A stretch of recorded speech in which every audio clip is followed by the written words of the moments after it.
साथियों, आप सभी का स्वागत है राजकीय महाविद्यालय चौमेला के यूट्यूब चैनल पर। मैं विवेक शर्मा, सहायक आचार्य समाजशास्त्र के सिद्धांत बीए फर्स्ट ईयर के पेपर से आपके लिए औपचारिक व अनौपचारिक सामाजिक नियंत्रण की अवधारणा को लेकर आया हूं। मेरे पिछले वीडियो में हमने सामाजिक नियंत्रण के अर्थ, उनकी परिभाषा, विशेषता, प्रकार आदि पर चर्चा कर ली है। आज हम विस्तार से औपचारिक और अनौपचारिक सामाजिक नियंत्रण को समझेंगे। औपचारिक सामाजिक नियंत्रण का अर्थ और उसकी विशेषताएं। औपचारिक सामाजिक नियंत्रण का वह प्रकार है जिसकी स्थापना राज्य, सरकार एवं किसी औपचारिक संस्था के द्वारा निश्चित नियमों के माध्यम से व्यक्तियों एवं समूहों के व्यवहारों को नियंत्रित करने के लिए की जाती है।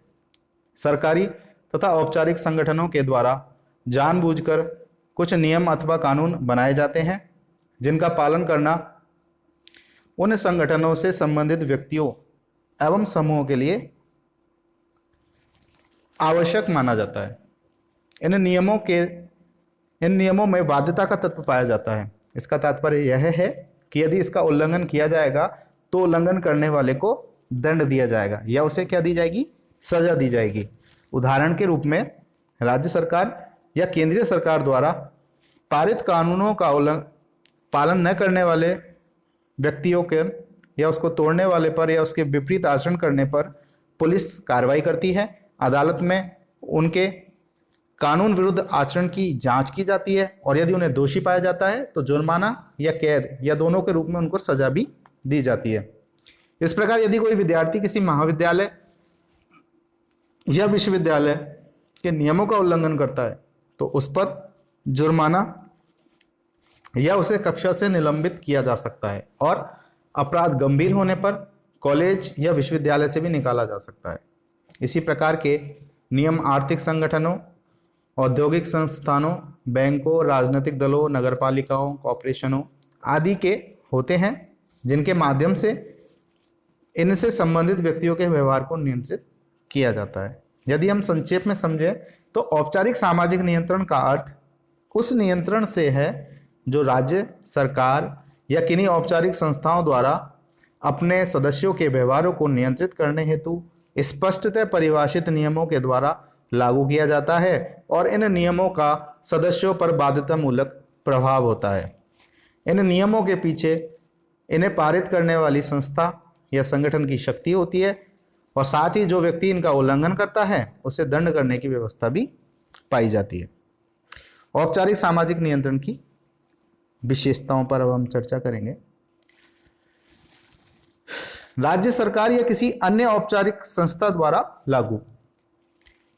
औपचारिक नियंत्रण राज्य सरकार या किसी औपचारिक संस्था के द्वारा लागू होता है। इनके द्वारा सदस्यों के व्यवहारों को नियंत्रित करने के लिए कुछ कानून या नियम बनाए जाते हैं जो सुस्पष्ट या सुपरिभाषित होते हैं। सोच विचार कर सचेत प्रयत्नों द्वारा लागू। औपचारिक नियंत्रण की एक प्रमुख विशेषता यह है कि यह योजनाबद्ध तरीके से लागू किया जाता है। काफी विचार के बाद कानून या नियम बनाए जाते हैं और उन्हें लागू करने और न्याय की व्यवस्था हेतु पुलिस, प्रशासनिक अधिकारियों, न्यायालयों तथा जेल आदि की व्यवस्था होती है। औपचारिक नियंत्रण में स्पष्टता विशेषता देखने को हमें मिलती है। बाध्यतामूलक प्रभाव।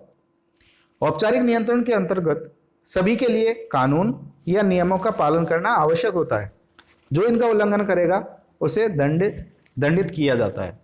राज्य सरकार के पास विशेषतः ऐसी शक्ति एवं सत्ता पाई जाती है जिसके माध्यम से वह सदस्यों से कानून का पालन करवाती है। नियम विरुद्ध आचरण करने पर दंड की व्यवस्था।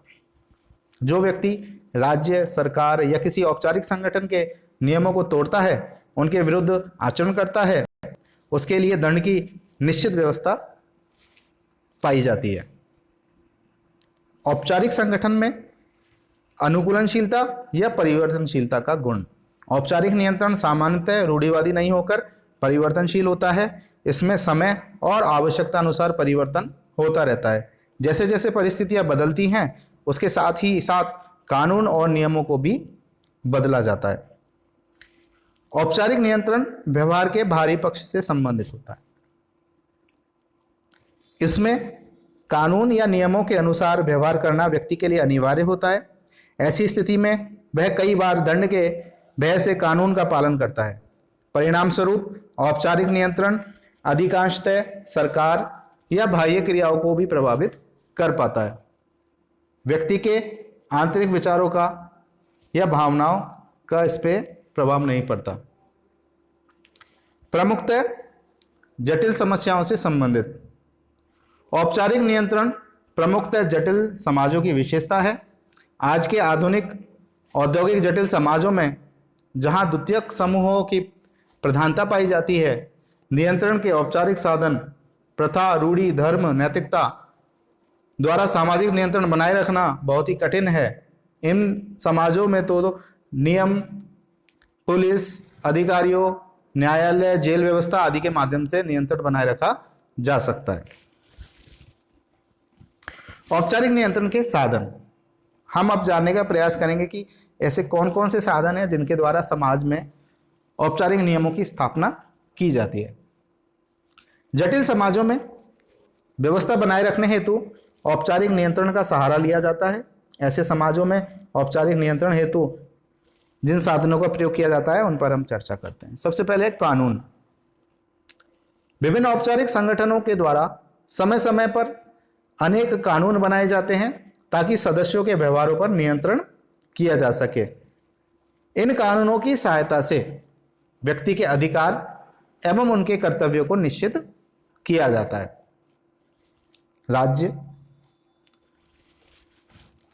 राज्य या सरकार की अपनी प्रभुसत्ता एवं शासन व्यवस्था होती है। राज्य नौकरशाही व्यवस्था के माध्यम से लोगों से कानूनों का पालन कराता है। इनका उल्लंघन करने वालों के विरुद्ध आवश्यक कार्रवाई करता है। दंड के भय से व्यक्ति कानून को तोड़ने का सामान्यतः साहस नहीं करता। पुलिस व अदालत। पुलिस भी औपचारिक नियंत्रण का प्रमुख साधन है। पुलिस जिन लोगों को कानून विरुद्ध कार्य करने पर पकड़ती है उन पर अदालत में मुकदमा चलता है और दोषी पाए जाने पर उन्हें दंडित किया जाता है। यह दंड जुर्माना, कैद और मृत्युदंड तक के रूप में हो सकता है।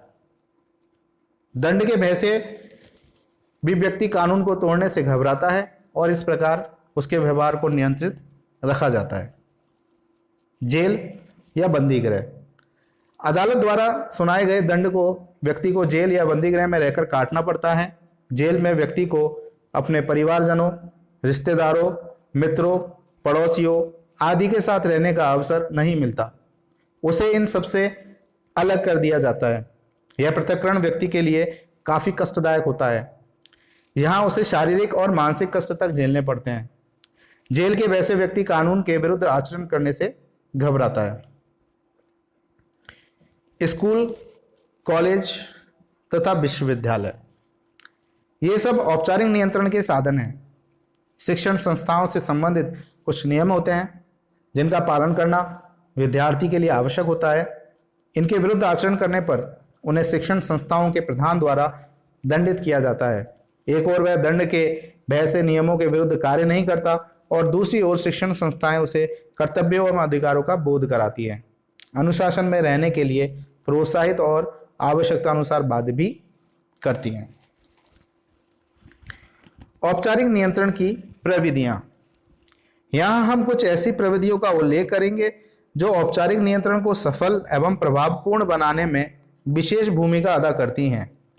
कौन कौन सी प्रविधियां हैं, चलो जानते हैं। चेतावनी। यह एक बहुत ही पुरानी और प्रारंभिक प्रविधि है। जहां कानून का मामूली उल्लंघन किया जाता है वहां दोषी व्यक्ति को विशेष दंड नहीं देकर माफी मांगने और भविष्य में ऐसा न करने की चेतावनी देकर छोड़ दिया जाता है। जुर्माना। जुर्माना या आर्थिक दंड भी औपचारिक नियंत्रण की एक प्रमुख प्रविधि है। यह पहले से निश्चित होता है कि कौन से कानून या नियमों का उल्लंघन करने पर व्यक्ति को कितनी रकम जुर्माने के रूप में चुकानी होगी। बंदी गृह या कारावास। इसमें व्यक्ति को कारावास में रहना पड़ता है। व्यक्ति को सश्रम कारावास की और बिना श्रम के कारावास की सजा दी जा सकती है। सश्रम कारावास की सजा में व्यक्ति को जेल में कठिन शारीरिक परिश्रम करने के लिए बाध्य होना पड़ता है। बिना श्रम के कारावास की स्थिति में व्यक्ति को मानसिक पीड़ा तो भुगतनी ही पड़ती है। गुप्तचर व्यवस्था, यह व्यवस्था सरकारी और गैर सरकारी दोनों ही प्रकार से हो सकती है। इसके अंतर्गत गुप्तचर या सीआईडी सादी पोशाक में रहते हैं तथा समाज विरोधी व्यक्तियों, कार्यों, अपराधों, षड्यंत्रों तथा कुछ विशिष्ट लोगों की गतिविधियों पर निगरानी रखते हैं। ये अपराधियों और अन्य समाज विरोधी व्यक्तियों को पकड़ने में पुलिस की मदद करते हैं। गुप्तचर विभाग के डर से व्यक्तियों के व्यवहार पर नियंत्रण रहता है। पुरस्कार, विभिन्न संगठनों के द्वारा अच्छे कार्यों के लिए व्यक्ति को समय समय पर अनेक पुरस्कार भी दिए जाते हैं। इन पुरस्कारों से व्यक्ति को अच्छे कार्य करने की प्रेरणा मिलती है और साथ ही समाज विरोधी कार्यों से बचने का प्रोत्साहन मिलता है। पुरस्कार पाने की इच्छा व्यक्ति को गलत कार्य करने से रोकती है और अनुशासन में रहने के लिए प्रेरित करती है।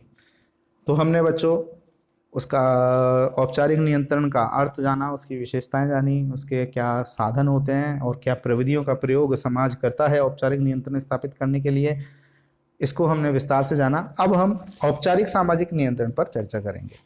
औपचारिक सामाजिक नियंत्रण का अर्थ एवं उसकी विशेषताएं। अनौपचारिक सामाजिक नियंत्रण औपचारिक नियंत्रण का विपरीत प्रकार है। इसमें व्यक्तियों एवं समूहों के व्यवहार को नियंत्रित करने के लिए राज्य, सरकार या किसी संस्था अथवा संगठन के द्वारा कानून एवं नियम बनाए जाते हैं। साथ ही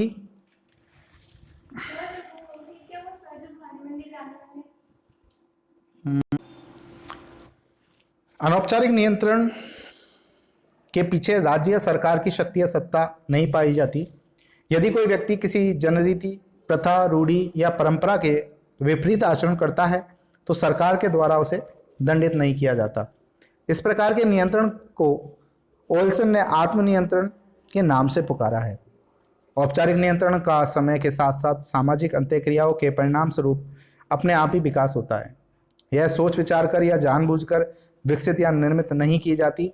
सामाजिक नियंत्रण का यह प्रकार सामाजिक नियमों के रूप में व्यक्तियों के व्यवहार को नियंत्रित करता है। जनरीतियाँ, रूढ़ियाँ, प्रथाएं, विश्वास, धर्म और नैतिकता आदि अनौपचारिक सामाजिक नियंत्रण के विभिन्न साधनों के अंतर्गत आते हैं। सामाजिक नियंत्रण के इस प्रकार में व्यक्तियों के व्यवहारों को नियंत्रित करने के लिए कोई कानूनी या विधिवत व्यवस्था नहीं पाई जाती है। व्यक्ति सामाजिक नियमों को समूह कल्याण की दृष्टि से उपयोगी एवं आवश्यक मानता है, अतः उसके अनुरूप आचरण करता है। इन सामाजिक नियमों का आधार सामाजिक मूल्य एवं आदर्श होते हैं। अनौपचारिक नियंत्रण के साधन सामान्यतः रूढ़िवादी होते हैं। सरल और परंपरागत प्रकार के समाजों में अनौपचारिक नियंत्रण अधिक प्रभावी होते हैं। यद्यपि अनौपचारिक नियंत्रण के पीछे राज्य या सरकार की शक्ति नहीं होती, परंतु इसका नियंत्रणकारी प्रभाव औपचारिक नियंत्रण से ही अधिक होता है।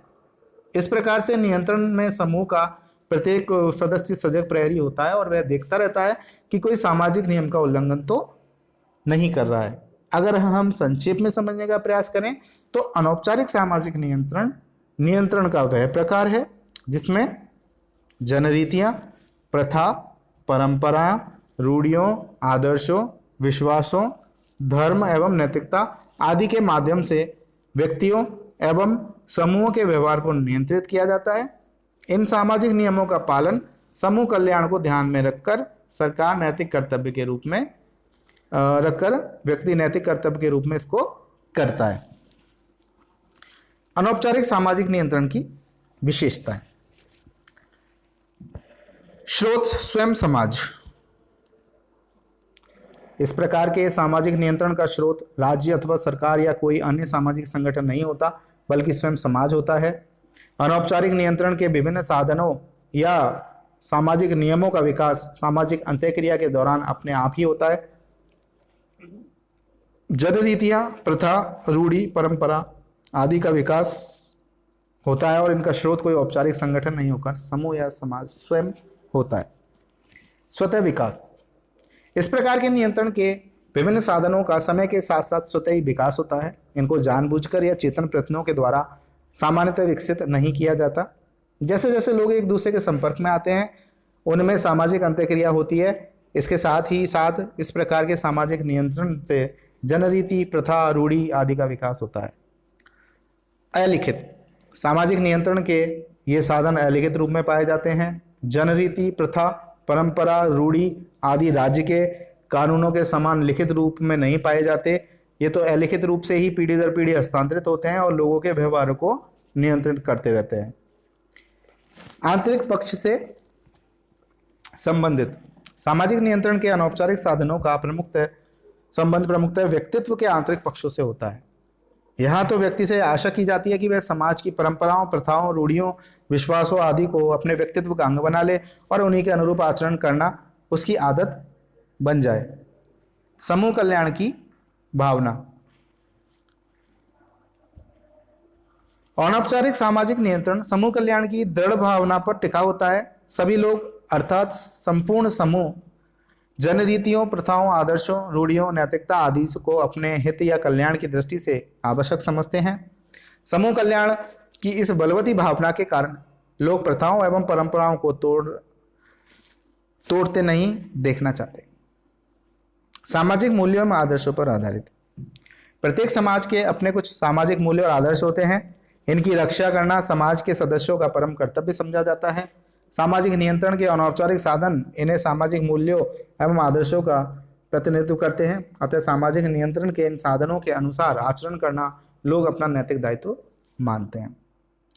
रूढ़िवादिता अथवा अपरिवर्तनशीलता अनौपचारिक नियंत्रण के अंतर्गत पाए जाने वाले सामाजिक नियम, प्रथा, रूढ़ी आदि अपनी प्रकृति से ही रूढ़िवादी होते हैं। ये समय की आवश्यकता के अनुसार शीघ्र परिवर्तित नहीं होते। ये मान्य व्यवहार के विपरीत आचरण की किसी भी रूप में स्वीकृति नहीं देते। अनौपचारिक सामाजिक नियंत्रण की प्रविधियां। अनौपचारिक सामाजिक नियंत्रण के साधन मैं आपको पहले भी बता चुका हूं कि इसमें जनरीतियां, प्रथाएं, रूढ़ियां, विश्वास, धर्म और नैतिकता आते हैं। परिवार अनौपचारिक नियंत्रण का एक प्रमुख माध्यम है जो अपने सदस्यों के व्यवहार को विभिन्न रूपों से नियंत्रित करता है। इन सब पर इसी अध्याय में हम आगे भी चर्चा करेंगे। अनौपचारिक नियंत्रण की प्रविधि में प्रमुख सामाजिक सीख, सुझाव, पुरस्कार, सामाजिक दंड, भाषा, हास्य, व्यंग एवं कला, फैशन आदि आते हैं। अब हम औपचारिक व अनौपचारिक सामाजिक नियंत्रण में क्या अंतर होता है उसको भी जानने का प्रयास करेंगे। औपचारिक नियंत्रण में दंड देने का कार्य राज्य अथवा सरकार के द्वारा किया जाता है, जबकि अनौपचारिक नियंत्रण में दंड का स्रोत स्वयं समाज, समुदाय या समूह होता है। औपचारिक नियंत्रण में नियमों के जानबूझकर बनाए जाने के कारण वे सुपरिभाषित व लिखित होते हैं, जबकि अनौपचारिक नियंत्रण में नियम पूर्ण रूप से लिखित नहीं होते, अपितु सामाजिक अंतःक्रियाओं के दौरान अपने आप स्पष्ट होते हैं। औपचारिक नियंत्रण में नियमों को न मानने पर राज्य या अन्य किसी प्रशासनिक संगठन द्वारा व्यक्ति को निश्चित दंड देने की व्यवस्था होती है, अर्थात व्यक्तियों के लिए नियमों का पालन करना अनिवार्य होता है। इसके विपरीत अनौपचारिक नियंत्रण में इस प्रकार दंड देने की कोई व्यवस्था नहीं होती। औपचारिक नियंत्रण मानव व्यवहार के बाह्य पक्ष को अधिक प्रभावित करता है, जबकि दूसरी ओर अनौपचारिक नियंत्रण का विशेष संबंध व्यक्तित्व के आंतरिक पक्ष से होने के कारण इसमें व्यक्ति स्वयं स्वीकार कर लेता है। औपचारिक नियंत्रण आधुनिक, विशाल एवं जटिल समाजों की विशेषता है, क्योंकि ऐसे समाजों में व्यक्ति के अधिकांश व्यवहारों पर नियंत्रण औपचारिक नियंत्रणों के साधन जैसे कि दंड, भय, उत्पीड़न व शक्ति प्रदर्शन के द्वारा संभव है। इसके विपरीत अनौपचारिक नियंत्रण का विशेष महत्व छोटे एवं सरल समाजों में अधिक होता है, क्योंकि इन समाजों के सदस्य अधिकांशतः प्रथा, परंपरा, धार्मिक नियम एवं रूढ़ियों द्वारा नियंत्रित एवं निर्देशित होते हैं। तो बच्चों, आज हमने सामाजिक नियंत्रण के औपचारिक एवं अनौपचारिक नियंत्रण के प्रकारों पर विस्तार से चर्चा की। उसमें अंतर को हमने जाना, किस साधनों का, किस प्रविधियों का प्रयोग वो समाज को नियंत्रित करने के लिए करते हैं, उसके बारे में भी आप में समझ विकसित हुई होगी। और मेरा वीडियो आपको सामाजिक नियंत्रण के औपचारिक व अनौपचारिक नियंत्रण को समझने में बहुत ही उपयोगी साबित होगा। और मेरा वीडियो आपने अंत तक देखा, उसके लिए आप सभी को धन्यवाद।